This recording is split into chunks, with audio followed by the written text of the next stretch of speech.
Welcome to my talk, Speaking in Different Tongues. I'm very happy to see you all here in this lovely room. I'm very happy to be here at Voxit. It's my first time at Voxit as well, and it's been a long time since I've been to Brussels as well, so it's going to be fun. Without further ado, let's start with the talk, right? First of all, I want to introduce myself. Who am I? My name is Michaël Demey. That's a picture of me in case you couldn't see me properly up here.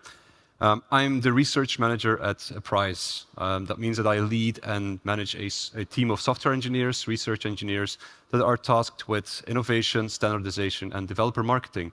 That means that we write prototypes, we look into new technologies. We work together with an international group of PDF experts on the PDF standards because our company revolves around PDF. And we do developer marketing. We go to conferences, we go to talks, we talk to developers as we do right here. So, hi everyone. In my spare time, I'm a bass player. I play the classical bass. I play tango music, jazz, classical music as well. And my second daytime job is being a dad to two awesome kids, which is more tiring than anything that I've ever done in my life up to now. If you want to follow me on social media, this is my usual handle. Feel free to follow me. I post PDF memes. If you've never seen one, feel free to join me and laughing at the absurdity of PDF sometimes. So I'm an employee of Price. Price is a relatively new name for a company that's been around for a long time. It's a company that's used to call PDFtron / Itex / 10 other companies. I came from the Itex branch of the side of Price. And we are a document processing company. We stand for PDF processing. We do workflows and parsing of PDF files, of documents, office conversion to PDF, etc. Feel free to check us out on our website at price.com. That would help us a lot. But we're here today to talk about Itex Core. Originally, I started at Itex Core about 11 and a half years ago. And I just want to walk you through how we got to the point where we are now with Itex. For those of you in the room, have you heard of Itex before? Could you see a slight raise of hand? Okay, so that's most of you. So for the few of you who haven't heard of Itex and haven't read the slides yet, Itex is an open source PDF library since the early 2000s, late 1999, written by Bruno Loagi. And it has been made a company, or at least the company was formed around it, like late 2000s, 2009, 2010. Initially, Itex was licensed in MPL, LGPL, but that changed in the late 2000s to be able to form a business model around it and to be able to support an open source product, to be able to maintain it and further grow it. We are dual licensed under the AGPL and a commercial license. The AGPL means, for those of you who aren't familiar with the JPL, it's a GPL-based license that is a viral license, meaning that if you want to use a GPL project or product, you would need to make your source code available to your users as well. As you can imagine, many companies, many sectors, industries don't want to do this. Imagine military organizations, the government, banks, finance, they don't want to open source their products. So that's where the commercial license comes into play. You buy a license, basically, to be able to be freed from those requirements. I see it also as a way to support open source in two ways. Either you open source your own products and you enrich the entire ecosystem, or you give us money so that the developers that work on Itex can eat, which is always great. I love food. Find us on GitHub. Itex is our organization on GitHub. Feel free to star our projects. That would be awesome. So today we are here to talk about multi-platformness. Itex is a multi-platform product. We are available on Java, on the JVM, and on the .NET ecosystem. There's a small caveat there. We are also available for Android, but that's not the purpose of this talk. I just wanted to mention that for being complete. The special thing about this is that we are functionally equivalent between the two. What does that mean? Everything that you can do in one, you can do in the other. For instance, you want to add a table to a PDF in Java, you can do the same in .NET. You want to extract a page in .NET, you can do the same in Java. So everything is functionally equivalent. Our documentation between the two is near identical if you ignore the Java and the C# syntax, of course. There are some small nooks and crannies that we can't fill completely because of the ecosystems not being completely the same, but for all intents and purposes, they are functionally equivalent. So the question here is, because we've all used multi-platform products before, libraries as well, so why is Itex special in this regard? if you look at other products, what makes Itex special? For instance, the Price SDK, which is also an SDK that we offer, is also multi-platform, but it does it differently than Itex does.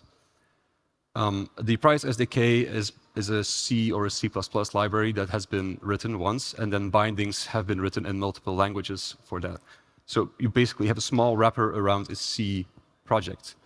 Itex is not only binary multi-platform, but we're also on a source code level multi-platform, meaning that the source code in Java is the same as in C#, whereas for those binary bindings, you don't have the entire source code available because you just have the bindings written for them.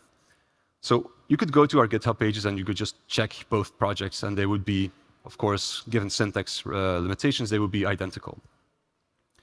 So I'm going to walk you through how it used to be at Itex when I joined Itex back in 2011 now.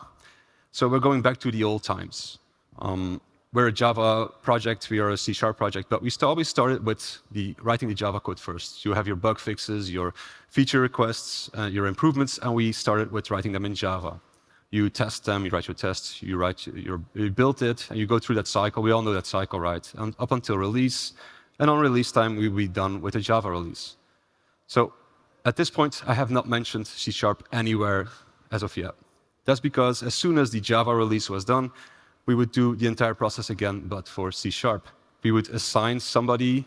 That would be a very unfortunate thing to be assigned to, but you would be assigned to be going through the entire log of commits on Java and then porting them one by hand. You would just be typing over and making sure that everything works in C#. You would test that, build that, go through the whole cycle again, and then release the C# port. In reality, that meant that the C# port took about 2 weeks to a month in total to be released after the Java build. That's not a nice thing to do. We didn't treat C# as a second-class citizen, but it came over across as such. But that's not the intention. Also, throughout this process, sometimes it happens that you would find bugs in Java as well, sometimes critical, and then you would have to go back to the original plan and go back to Java and then fix again, write, test, and build, and release a patch version if you needed to.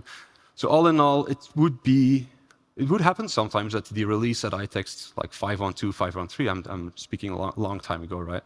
The releases would take up to 2 months, which was insane, right? So this is a really painful process. We were a small company in the day, like 5 to 10 people. This is a very painful process. We took small iterative steps into automating that. Initially, we still took the manual process. So instead of doing the full porting afterwards, after the Java release, right after we write our Java commit, we would port it to C# immediately. That already speeds up the release between, or at least the time window between the two releases, right? But there were a lot of painful steps that we took. But what I wanted to share with you today is the cornerstone of our build release right now. It's where we've gotten right now. And that's all, there's a few things that we use, but one of the main important ones is Sharpen. Sharpen is an open source library or a tool that you can use to automatically convert Java code to C#. It's available on GitHub as well. You can find the GitHub right there. It's deprecated, it's archived, but it's still very usable. So feel free to take indeed some pictures if you want to. And we heavily modified, we heavily extended, we heavily configured this to fit our needs, right? So we have an automated porting in place, but there's a few restrictions, obviously. Not everything can be ported manually. First thing I think of when I say that is security and encryption signatures is done completely different in C# than it is in Java. So how do you handle that instead of trying to extend Sharpen into the infinite scope? We just port them manually. You can exclude files in Sharpen, and we call these manual files. So we have a list of files that you have to port manually. If you have a commit that touches a manual file, the build process stops, and you have to make some changes yourself. That's a small price to pay, especially seeing where we came from, right? Some constructs should be avoided in Java because they're too hard to port correctly. Something that comes to mind immediately is, for instance, generics or lambdas, which is a bit hard to port or to get right in Sharpen at least. So we try to avoid those constructs. And then the C# code that comes out of the process isn't really, it doesn't feel like C# code. It is C# code. It compiles, it builds, it runs perfectly, but it doesn't look and feel like C# code like 100% of the time. So that's also a downside to that. But it works, and this heavily extended, customized version, we call that Autoport. It's a very, very descriptive name, right? And we built this into our Jenkins pipelines. Like every time we have some changes on Sharpen, which we do every so often, the whole build process takes that into account. So Jenkins, if it sees a change on Itex, it looks at Sharpen. If there's a change in Sharpen, it builds Sharpen first, and then it goes back to the Itex pipeline, and then Itex is built with the new changes of Sharpen. So everything is automated, and we have some very good build automation engineers in our company.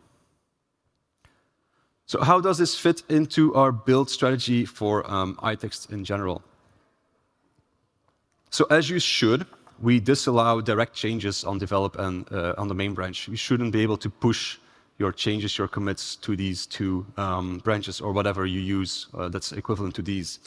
What we do is we have a merge pipeline on Jenkins, which has many checks. First of all, we do SonarQube quality checks. So if your source code is up to par on a static code analysis level, if your technical debt is lowered instead of increased, of course. Your automated tests, you should have covered your new code. They should run, they should pass as well. Your Autoport needs to be successful, so the C# code should spit out and should be correct. And then everything needs to be built and everything needs to be green in that build, obviously.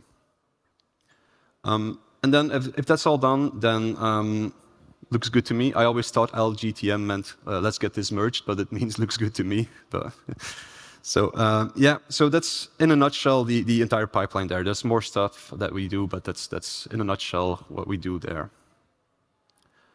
So the future plans, we are at a stage with the Autoport where we are not adding major changes anymore. We are making quality of life changes because we noticed that the repository isn't set up perfectly, the scripts aren't working perfectly, so we make changes along the way. But the one thing that we still want to do is change the driver of the Autoport process. Right now, all the manual files, for instance, or the ignored files, they're all listed in the Sharpen project on our repository, and that's a huge list of cross-repository, cross-project class files. And every time you make a change in a Java project, you need to go and you say, okay, this is a manual file, but it's not in the list yet. You have to go to Sharpen, you make the change there, and Sharpen needs to be built again. Instead, what we want to do is and that's a huge refactoring, what we want to do is we want to put that list into the project itself. It makes sense, you make the change in the project, you add the manual file there, so make the change there, right? So that's something that we want to do. So we want to let the repository itself drive the Autoport process instead of vice versa. Should also speed up our build process sometimes. So that being said, I see I have about 1.5 minutes left, and I've reached the end of my presentation. If you have any questions, feel free to ask them now, or we can meet up at the booth. We have a booth in the corner right there. I'm always happy to talk about PDF in general, or yeah, it's strange, right? People love talking about PDF, or Itex, or a price. So thank you for your attention, and see you next time.